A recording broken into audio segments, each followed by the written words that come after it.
പ്രിയമുള്ളവരെ, ഏവർക്കും ഹാജാസ് ക്ലാസ്സസിലേക്ക് ഹൃദ്യമായ ഹാർദമായ സ്വാഗതം. അരിത്മെറ്റിക് സീക്വൻസ് എന്ന് പറയുന്ന അരിത്മെറ്റിക് പ്രോഗ്രഷൻ എന്ന് പറയുന്ന ചാപ്റ്ററിൻ്റെ 2 പാർട്ടുകളിലൂടെ 6 ടൈപ്പ് ഓഫ് ക്വസ്റ്റ്യൻസ് നമ്മൾ പഠിച്ചു കഴിഞ്ഞു. ഏറ്റവും നന്നായി തന്നെയാണ് നമ്മൾ ഓരോ ക്ലാസ്സുകളും കൈകാര്യം ചെയ്തിട്ടുള്ളത്.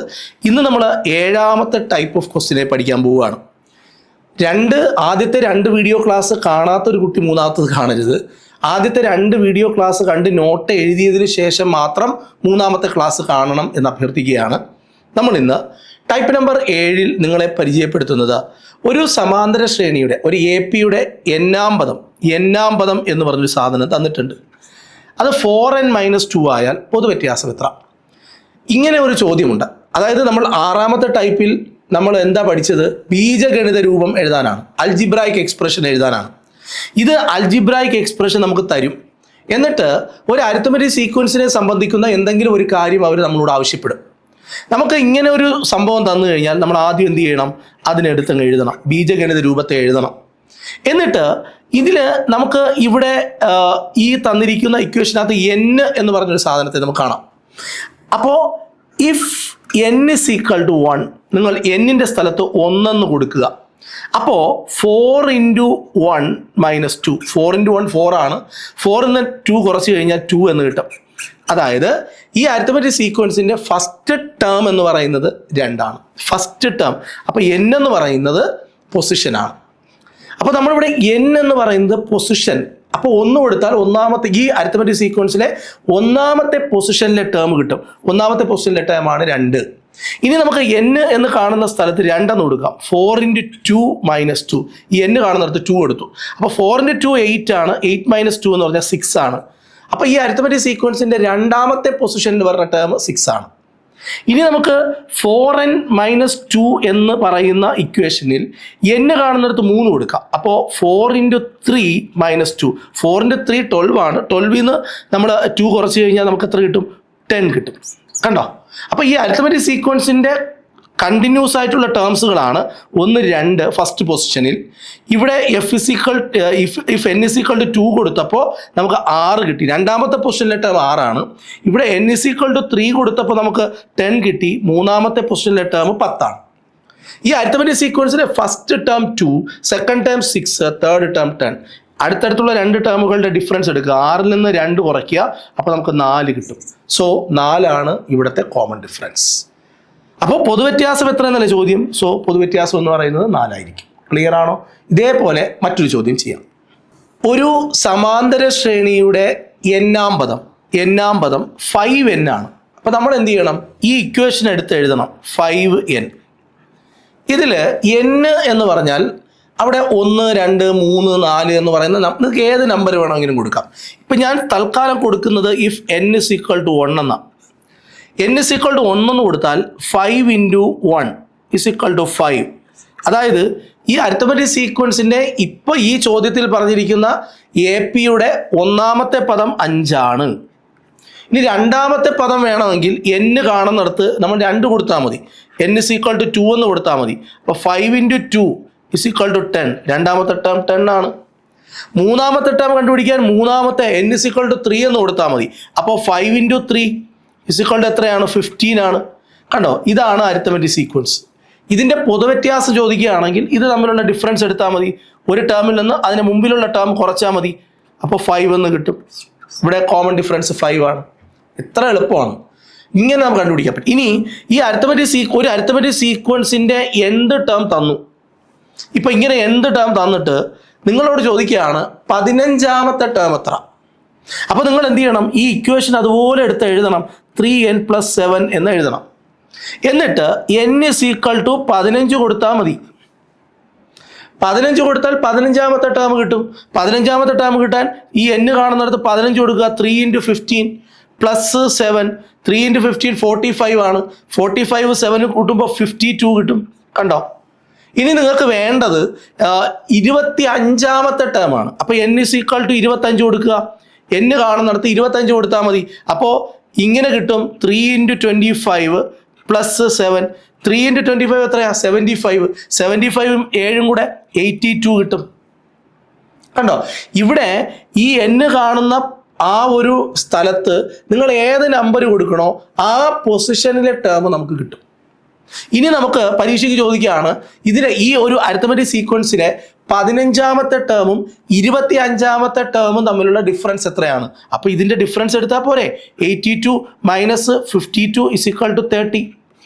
ഇങ്ങനെയൊക്കെ ക്വസ്റ്റ്യൻ ക്രിയേറ്റ് ചെയ്യാൻ പറ്റും. അപ്പോൾ ഒരു അരിത്തമെറ്റിക് സീക്വൻസിന്റെ എന്ത് ടേം തന്നാൽ അതിനകത്തുനിന്ന് പൊതുവ്യത്യാസം വേണമെങ്കിൽ ചോദിക്കാം, 1ാമത്തെ ടേം എന്തെന്ന് ചോദിക്കാം, 50ാമത്തെ ടേം എന്തെന്ന് ചോദിക്കാം. ഇതിനെല്ലാം നമ്മൾ ഈ ഒരു ടൈപ്പ് പഠിച്ചാൽ നമുക്ക് എഴുതാൻ പറ്റും. പറ്റത്തില്ലേ? പറ്റും. ഇനി നമുക്ക് അടുത്ത ഒരു ടൈപ്പിലേക്ക് പോവാം. Type number 8. ഒരു അരിത്തമെറ്റിക് സീക്വൻസിൻ്റെ 1ാമത്തെ ടേം 12 ആണ്, 2ാമത്തെ ടേം 15 ആണ്, 3ാമത്തെ ടേം 18 ആണ്. 1ാമത്തെ ടേം 12, 2ാമത്തെ ടേം 15, 3ാമത്തെ ടേം 18, ഇങ്ങനെ പോവുകയാണ്. നമുക്കറിയാം ഈ അരിത്തമെറ്റിക് സീക്വൻസിൽ 13, 14, 16, 17, 19, 20 ഇങ്ങനത്തെ ടേം ഒന്നും ഇല്ല. ഈ അരിത്തമെറ്റിക് സീക്വൻസിൽ 12 കഴിഞ്ഞാൽ അടുത്ത് 15 ഉള്ളൂ. 13, 14 ഇല്ല, 16, 17 ഇല്ല. ഈ അരിത്തമെറ്റിക് സീക്വൻസിന്റെ ഏതോ ഒരു പൊസിഷനിൽ ആരുണ്ട്? 102 ഇരിപ്പുണ്ട്. അവന്റെ പൊസിഷൻ എത്രയാണ്? നല്ല ചോദ്യമാണ്. ഒരു അരിത്തമെറ്റിക് സീക്വൻസിന്റെ, അതായത് 12, 15, 18 എന്ന് പറയുന്ന ഒരു അരിത്തമെറ്റിക് സീക്വൻസിന്റെ ഏതോ ഒരു പൊസിഷനിൽ 102 വെച്ചിട്ടുണ്ട്. ആ 102 എന്ന് പറയുന്ന ആ ടേമിന്റെ പൊസിഷൻ കണ്ടുപിടിക്കണം. എടാ, പൊസിഷനാണ് വേണ്ടത്. ഒരു ടേം തരികയും ആ ടേമിന്റെ പൊസിഷൻ ഏതാണ് എന്ന് നമ്മളോട് ചോദിക്കുകയും ചെയ്താൽ അതിന്റെ ഉത്തരം കണ്ടുപിടിക്കാൻ ഒരു ഫോർമുല സാറ് പറഞ്ഞു തരുന്നു. Tn minus T1 divided by D. ഇവിടെ ഒരു +1. ഒരു അരിത്തമെറ്റിക് സീക്വൻസിലെ പദം തന്നു, ഏതോ ഒരു പൊസിഷനിലെ പദം തന്നിട്ട് പൊസിഷൻ ഏതാണ് എന്ന് നമ്മളോട് ചോദിച്ചാൽ അത് കണ്ടുപിടിക്കേണ്ട formula n is equal to Tn minus T1 divided by D +1. Tn എന്ന് പറഞ്ഞാൽ ഈ ഏത് പദമാണോ നമുക്ക് കണ്ടുപിടിക്കേണ്ടത്, ഏത് പദത്തിന്റെ പൊസിഷനാണോ കണ്ടുപിടിക്കേണ്ടത് അവനെ Tn സ്ഥലത്തേക്ക് എഴുതുക 102 മൈനസ് ഇക്വേഷനിലുണ്ട്. T1 എന്ന് പറഞ്ഞാൽ ഫസ്റ്റ് ടേം എഴുതുക 12 ഡിവൈഡഡ് ബൈ ഡി എന്ന് പറഞ്ഞാൽ കോമൺ ഡിഫറൻസ്, ഇവർ തമ്മിലുള്ള ഡിഫറൻസ് 3 ആണ്. 12ഉം 15ഉം തമ്മിലുള്ള ഡിഫറൻസ് 3 ആണ്. ഇവിടെ ഒരു +1 കൊടുക്കുക. ഇത് സോൾവ് ചെയ്താൽ നമുക്ക് ഉത്തരം കിട്ടും. 102ൽ നിന്ന് 12 കുറച്ചാൽ 90, 90 ഡിവൈഡഡ് ബൈ 3 +1. ഇതിൽ 3ഉം 90ഉം കൂടെ വെട്ടിപ്പോകുന്നു 30 പ്രാവശ്യം +1. So the answer is 31.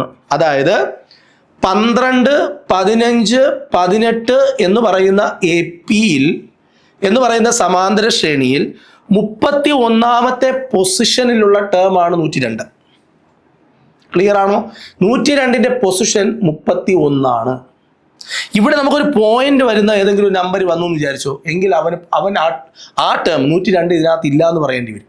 ഇവിടെ നമുക്ക് 31 കിട്ടി, 30.5 കിട്ടി കഴിഞ്ഞാൽ നമ്മൾ പറയും 102 ഇതിനകത്ത് ഇല്ല. മനസ്സിലായോ? ഓക്കെ, അത് പൊസിഷനിൽ ഒരിക്കലും പോയിന്റ് വരാൻ പാടില്ല. പൊസിഷൻ എപ്പോഴും ഒരു നമ്പർ ആയിരിക്കണം, ഒരു ഹോൾ നമ്പർ ആയിരിക്കണം. ഓക്കെ, ഇനി അടുത്തത് 7 നോക്കൂ. 7, 14, 21 എക്സെട്ര എക്സെട്ര. ഈ ഒരു സീക്വൻസിൽ 357 ഉണ്ട്. ഇത് ഫസ്റ്റ് ടേം ആണ്, ഇത് സെക്കൻഡ് ടേം ആണ്, ഇത് തേർഡ് ടേം ആണ്. എവന്റെ പൊസിഷൻ എത്ര? എടാ, പൊസിഷൻ കണ്ടുപിടിക്കാൻ n is equal to Tn minus T1 divided by D +1.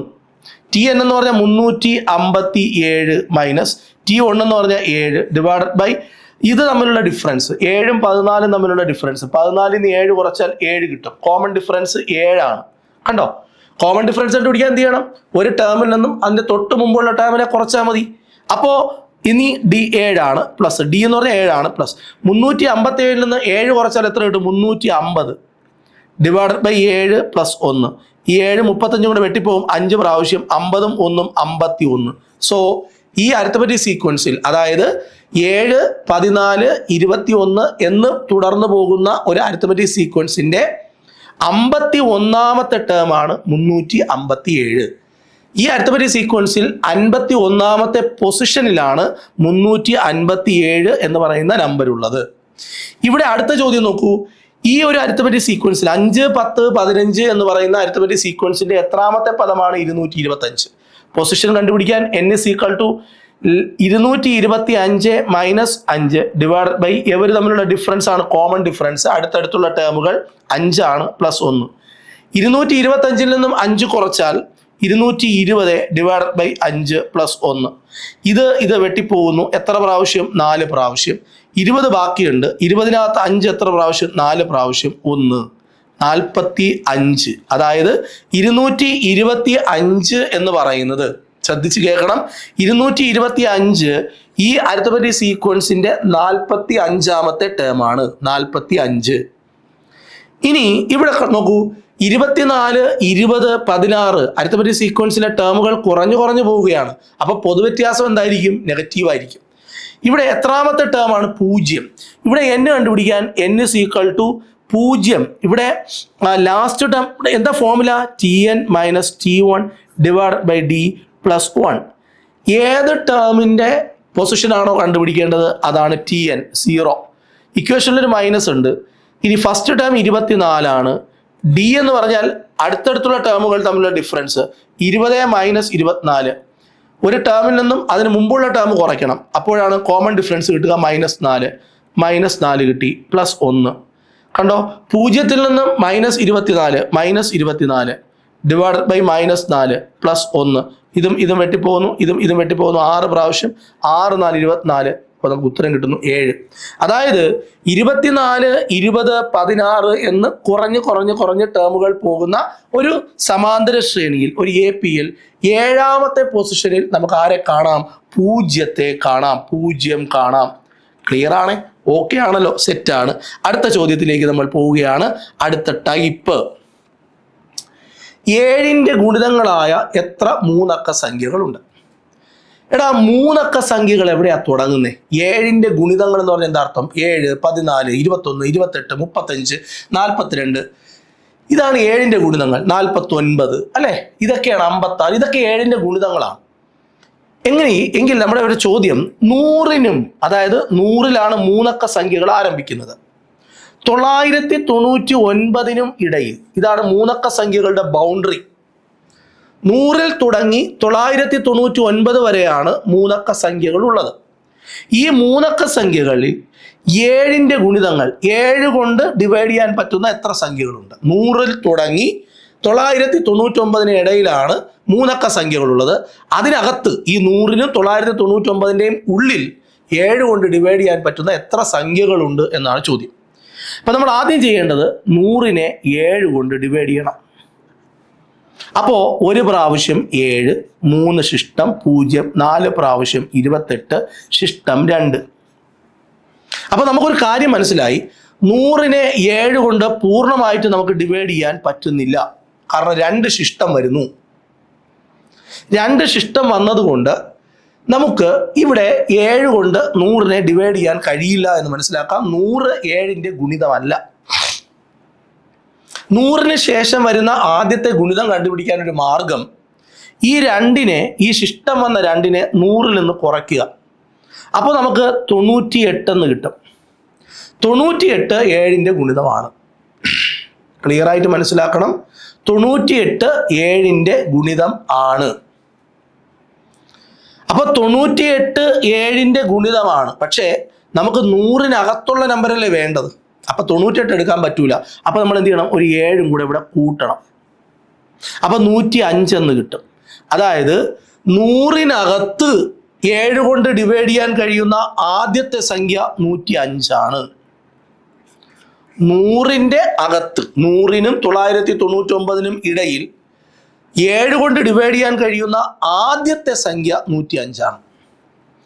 ഇനി അവസാനത്തെ നമ്പർ കണ്ടുപിടിക്കണം. അതിന് 999-നെ 7 കൊണ്ട് ഡിവൈഡ് ചെയ്യണം. 7 കൊണ്ട് 1 പ്രാവശ്യം 7, 29, 4 പ്രാവശ്യം 28, 1, 9 ഇറക്കി 2 പ്രാവശ്യം 14 ശിഷ്ടം 5. ഈ 5-നെ 999-ൽ നിന്ന് കുറയ്ക്കണം. 5-നെ 999-ൽ നിന്ന് കുറച്ചാൽ 994 കിട്ടും. എൻ്റെ പൊന്നു പിള്ളേരെ, ഈ 994 7ന്റെ ഗുണിതമാണ്. വേണമെങ്കിൽ നമുക്ക് ഡിവൈഡ് ചെയ്ത് നോക്കാം. അപ്പോൾ 994 7ന്റെ ഗുണിതം തന്നെയാണ്. അപ്പോൾ 7 ഈ മൂന്നക്ക സംഖ്യകളിൽ 7 കൊണ്ട് കംപ്ലീറ്റ് ആയിട്ട് ഡിവൈഡ് ചെയ്യാൻ പറ്റുന്ന ആദ്യ സംഖ്യ 105ഉം അവസാനത്തെ സംഖ്യ 994ഉമാണ്. നമ്മൾ ടൈപ്പ് നമ്പർ 8 ഉപയോഗിച്ച അതേ formula n is equal to tn minus t1 divided by d plus 1. tn എന്ന് പറഞ്ഞാൽ അവസാനത്തെ സംഖ്യ 994 മൈനസ് 105 ഡിവൈഡഡ് ബൈ d എന്ന് പറഞ്ഞാൽ ഡിവൈഡ് ചെയ്യാൻ ഉപയോഗിച്ച നമ്പർ 7 പ്ലസ് 1. 994 നിന്നും 105 കുറയ്ക്കണം.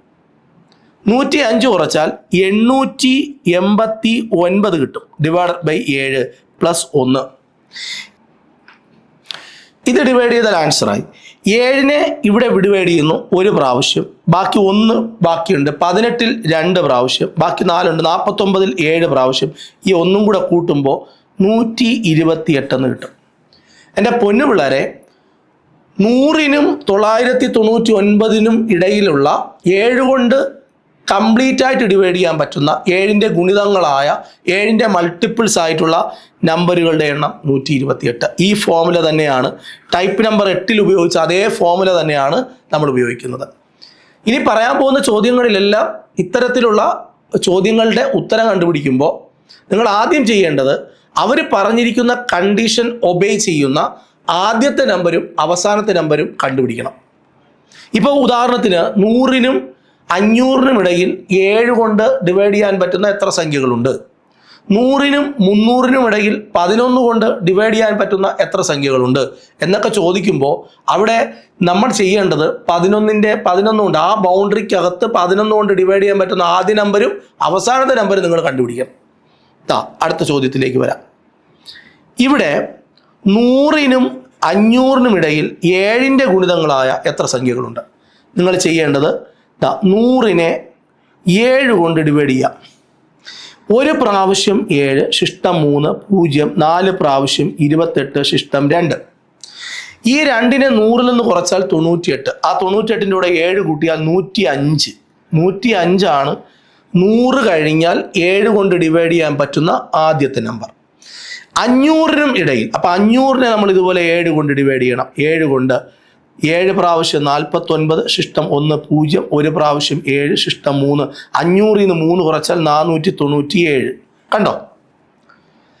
7ൻ്റെ ഗുണിതമാകുന്ന 100 കഴിഞ്ഞ് വരുന്ന ഫസ്റ്റ് നമ്പർ 105ഉം ലാസ്റ്റ് നമ്പർ 497ഉമാണ്. ഇനി നമുക്ക് എത്ര പദങ്ങളുണ്ടെന്ന് കണ്ടുപിടിക്കാൻ n is equal to tn minus t1 divided by d plus 1 ഈ ഫോമിൽ ഉപയോഗിക്കാം. tn എന്ന് പറഞ്ഞാൽ 497 എഴുതുക. 497 minus 105 divided by d 7 plus 1.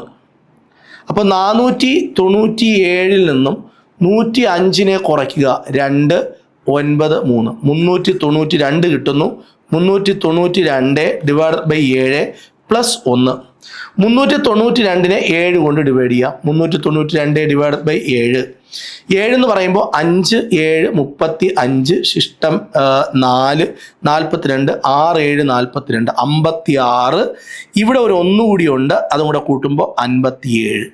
എടാ, 100നും 500നും ഇടയിൽ 7ൻ്റെ ഗുണിതങ്ങളായ 57 സംഖ്യകളുണ്ട്. 57 സംഖ്യകളുണ്ട്. ഇങ്ങനെയാണ് അതിൻ്റെ ഉത്തരത്തിലേക്ക് എത്താൻ കഴിയുക. അടുത്ത ചോദ്യത്തിലേക്ക് നമുക്ക് വരാം. അടുത്ത ചോദ്യം, 100നും 500നും ഇടയിൽ, 100 മുതൽ 500 വരെ, കണ്ടോ? 100നും 500നും ഇടയിൽ, 100നും 500നും ഇടയിൽ 5ൻ്റെ ഗുണിതങ്ങൾ ആയ എത്ര സംഖ്യകളുണ്ട്? നമുക്കറിയാം 100നെ 5 കൊണ്ട് ഡിവൈഡ് ചെയ്യേണ്ട കാര്യമില്ല. 100നെ 5 കൊണ്ട് ഡിവൈഡ് ചെയ്യാൻ പറ്റും. പക്ഷെ നമ്മൾ 100 ആദ്യ സംഖ്യ എന്ന് എടുക്കൂല, 500 അവസാനത്തെ സംഖ്യ എന്നും എടുക്കൂല. എന്തുകൊണ്ടാ? ഇടയിൽ എന്ന് പറയുമ്പോൾ നിങ്ങളുടെ അടുത്ത് ഒരാൾ പറയാണ് 1നും 10നും ഇടയിലുള്ള സംഖ്യകൾ എണ്ണാൻ പറഞ്ഞാൽ 1 2 3 4 5 6 7 8 9 10 എണ്ണും. ഇല്ല, തെറ്റാണ്. 1നും 10നും ഇടയിലുള്ള സംഖ്യകൾ എണ്ണാൻ പറഞ്ഞാൽ 2 3 4 5 6 7 8 9 10 എണ്ണരുത്. 10 എണ്ണരുത്, 1 എണ്ണരുത്. അപ്പോൾ 100നും 500നും ഇടയിലുള്ള എന്ന് ചോദിക്കുമ്പോൾ അവിടെ 100ഉം 500ഉം 5ൻ്റെ ഗുണിതങ്ങളാണെങ്കിലും നമ്മൾ 100നെയും 500നെയും ആദ്യ സംഖ്യ അവസാന സംഖ്യ ആയിട്ട് എടുക്കാൻ പാടില്ല. 100 കഴിഞ്ഞ് വരുന്ന 5ന്റെ ഗുണിതം 105 അല്ലേ? 500ന്റെ തൊട്ട് മുമ്പുള്ള 5ന്റെ ഗുണിതം 495 അല്ലേ? ഇതാണ് ആദ്യ സംഖ്യ, ഇതാണ് അവസാന സംഖ്യ. n = 495 last term minus first term 105 divided by 5 plus 1. 495ൽ നിന്ന് 105 കുറയ്ക്കുന്നു, 390. 390 ഡിവൈഡഡ് ബൈ 5 പ്ലസ് 1. ഇതും കൂടെ വെട്ടിപ്പോകുന്നു. 7 പ്രാവശ്യം, 7 5 35, ബാക്കി 4 40, 8 പ്രാവശ്യം, 78 plus 1 79. So the answer is 79. 79 ആണ് ഇവിടുത്തെ ശരിയായ ഉത്തരം. അതായത് 100നും 500നും ഇടയിൽ 79 സംഖ്യകളുണ്ട് 5ന്റെ ഗുണിതങ്ങളായി. ഇടയിലെന്ന് പറയുമ്പോൾ ഒരിക്കലും നമ്മൾ 100നെയും 500നെയും കൂട്ടാൻ പാടില്ല. ഇനി 100നും 300നും ഇടയിൽ 5ന്റെ എത്ര ഗുണിതങ്ങളുണ്ടെന്ന് ചോദിക്കുമ്പോൾ ഒരാൾ ആദ്യ പദം 100 എന്നും അവസാന പദം 300 എന്നും എടുക്കുന്നു. തെറ്റാണ്. ഒരിക്കലും അതെടുക്കാൻ പാടില്ല. 100 കഴിഞ്ഞ് വരുന്നത് എടുക്കാവൂ. ഇടയിലെന്ന് പറയുമ്പോൾ 100 മുതൽ 500 വരെ എന്നാണ് ചോദ്യമെങ്കിൽ നിങ്ങൾക്ക് 100നെ എടുക്കാം. 100 മുതൽ 500 വരെ 5ന്റെ എത്ര ഗുണിതങ്ങളുണ്ടെന്ന് ചോദിക്കുമ്പോൾ ആദ്യ ടേം 100ഉം അവസാനത്തെ ടേം 500ഉം ആയിരിക്കും. മുതൽ എന്ന് തുടങ്ങുമ്പോൾ. ഓക്കെ, അപ്പോൾ അതൊന്ന് ഓർമ്മപ്പെടുത്തിയെന്നേ ഉള്ളൂ. ഇതൊരു വളരെ പ്രധാനപ്പെട്ട ചോദ്യമാണ്. കാരണം SCRT ടെക്സ്റ്റ് ബുക്കിലൊക്കെ ഉണ്ട്.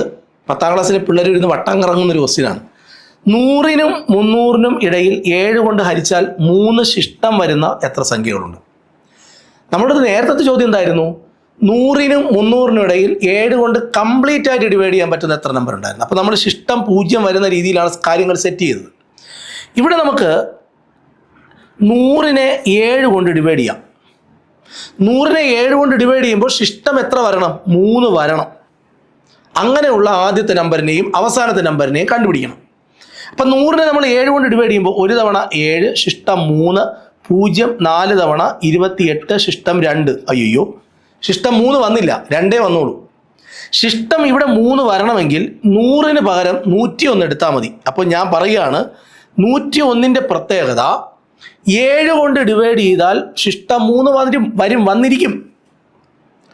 7 കൊണ്ട് ഡിവൈഡ് ചെയ്താൽ ശിഷ്ടം 3 വരുന്ന ആദ്യത്തെ നമ്പറാണ് 101. ഇനി നിങ്ങൾ 300നെ ഇതേപോലെ ഡിവൈഡ് ചെയ്യണം. 300 ഡിവൈഡഡ് ബൈ 7. 300നെ 7 കൊണ്ട് ഡിവൈഡ് ചെയ്യുമ്പോൾ 4 തവണ 28 ശിഷ്ടം 2 0 2 തവണ 14 ശിഷ്ടം 6. അയ്യോ, ശിഷ്ടം 6 വന്നു. ശിഷ്ടം 6 അല്ല വരേണ്ടത്, ഇവിടെ 3 വരണം. 3 വരണമെങ്കിൽ 300 297 ആയാൽ മതി. 296, കാരണം ഇവിടെ 3 വന്നാൽ മതി. അപ്പോൾ ആ 3 ഇവിടെ 6 ഉണ്ട്, 3 കൂടുതലാണ്. ആ 3നെ ഇവിടെ നിന്ന് കുറച്ചാൽ മതി. അപ്പോൾ 297ന് നിങ്ങൾ പരിശോധിച്ച് നോക്കൂ. നിങ്ങൾ ഡിവൈഡ് ചെയ്യുമ്പം നിങ്ങൾക്ക് 3 ശിഷ്ടം വരും.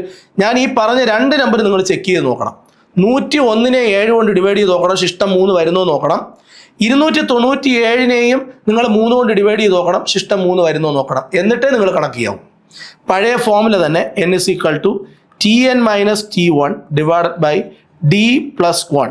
Tn എന്ന് പറഞ്ഞാൽ 297, okay, minus 101 divided by D എന്ന് പറഞ്ഞാൽ 7 പ്ലസ് 1. 297ൽ നിന്നും 101 കുറച്ചാൽ 196 കിട്ടും. 196 ഡിവൈഡഡ് ബൈ 7 പ്ലസ് 1. 7 കൊണ്ട് ഇതിനെ ഡിവൈഡ് ചെയ്യുന്നു 2 പ്രാവശ്യം. 2 പ്രാവശ്യം എത്രയാ? 14. 14 പോയിട്ട് 56. 56 8 പ്രാവശ്യം അല്ലേ? 8 പ്രാവശ്യം അല്ലേ? അതെ. അപ്പം 8 പ്രാവശ്യം 28 plus 1. So the answer is 29. അതായത് 100നും 300നും ഇടയിൽ 7 കൊണ്ട് ഹരിച്ചാൽ ശിഷ്ടം 3 വരുന്ന 29 സംഖ്യകളുണ്ട്. ഇങ്ങനെ ഒരു വെറൈറ്റി 9ൽ നിന്ന് 10ലേക്ക് വരുമ്പോഴുണ്ട്. 9, 10 ചോദ്യങ്ങൾ ഒരുപോലെയാണ്, ചെറിയ വ്യത്യാസമേ ഉള്ളൂ. പക്ഷെ അത് ചെയ്യുമ്പോൾ ശ്രദ്ധിക്കേണ്ടതുണ്ട്. അടുത്ത ചോദ്യത്തിലേക്ക് പോകാം. അടുത്തതും ഇങ്ങനത്തെ തന്നെ ഒരു ചോദ്യമാണ് ചോദിച്ചിരിക്കുന്നത്. 200നും 500നും ഇടയിൽ 200നെ നമുക്ക് 5 കൊണ്ട് ഡിവൈഡ് ചെയ്യാം. 200നെ 5 കൊണ്ട് ഡിവൈഡ് ചെയ്യുമ്പോൾ 4 തവണ അല്ലേ 20 ശിഷ്ടം 0. ഈ 0 കൊണ്ട് എടുത്ത് മുകളിൽ എഴുതുന്നു. അപ്പോൾ നമുക്ക് ശിഷ്ടം 0 ആണ് കിട്ടുന്നത്. 3 ശിഷ്ടം വരണം. ഇവിടെ 3 ശിഷ്ടം വരണം. ഇവിടെ 3 ശിഷ്ടം വരണമെങ്കിൽ ഫസ്റ്റ് നമ്പർ 203 ആകണം. ഇവിടെ 3 ശിഷ്ടം വരണം. ഇപ്പോൾ 0 കിട്ടിയിരിക്കുന്നത്. ഇവിടെ 3 വരണമെങ്കിൽ ആദ്യത്തെ നമ്പർ 203 ആവണം. ഇനി 500നെ നമ്മൾ 5 കൊണ്ട് ഡിവൈഡ് ചെയ്യുന്നു. 500നെ 5 കൊണ്ട് ഡിവൈഡ് ചെയ്താൽ ഒരു തവണ 5 0 2 പൂജ്യത്തിന് ഇവിടെ നമ്മൾ എന്ത് ചെയ്തു 2 പൂജ്യം കൊടുത്തുന്നു. ഈ 2 പൂജ്യം എടുത്ത് മുകളിൽ എഴുതുന്നു. 0 ആണ് ഇവിടെ റിമൈൻഡർ. ഇവിടെ നമുക്ക് 3 ശിഷ്ടം വരണം. ഇവിടെ 3 ശിഷ്ടം വരണമെങ്കിൽ ഇവിടെ 0 വന്നിരിക്കുന്നത് നിങ്ങൾ നോക്കിയാൽ മതി. ഇവിടെ 3 ശിഷ്ടം വരണമെങ്കിൽ നമ്പർ 498 ആയിരിക്കണം. 498 എടുത്താലേ അവിടെ 3 ശിഷ്ടം വരും. നിങ്ങളൊന്ന് ചെക്ക് ചെയ്ത് നോക്കണം. എന്നിട്ട് n = last term 498 minus 203 divide by 5 plus 1. 408 നിന്നും 203 കുറയ്ക്കണം. അപ്പോൾ 498 ഓക്കെ മൈനസ് 203 5 9 2 295 കിട്ടും. 295 ഡിവൈഡ് ബൈ 5 പ്ലസ് 1. ഇത് വെട്ടുമ്പോൾ 5 പ്രാവശ്യം 25 4 45 9 പ്രാവശ്യം പ്ലസ് 1 60. അതായത് 60 ടേം ഉണ്ട്. 200നും 500നും ഇടയിൽ 5 കൊണ്ട് ഹരിച്ചാൽ 3 ശിഷ്ടം വരുന്ന 60 ടേമുകളാണ് ആകെ ഉള്ളത്. അപ്പോൾ അരിത്മെറ്റിക് പ്രോഗ്രഷൻ്റെ 3ാമത്തെ വീഡിയോ ക്ലാസ് ഇവിടെ പൂർണ്ണമാവുകയാണ്. ആദ്യത്തെ 2ാമത്തെ 3ാമത്തെ വീഡിയോ ക്ലാസ്സിലൂടെ നമ്മൾ ഏകദേശം 80% AP ചോദ്യങ്ങളും ടെക്സ്റ്റ് ബുക്ക് ഇൻക്ലൂഡഡ് ആയിട്ടുള്ള എല്ലാ ചോദ്യങ്ങളും നമ്മൾ ചെയ്ത് പഠിച്ചിട്ടുണ്ട്. ഇനി നമുക്ക് അടുത്ത വീഡിയോ ക്ലാസ്സിൽ കാണാം. Bye bye.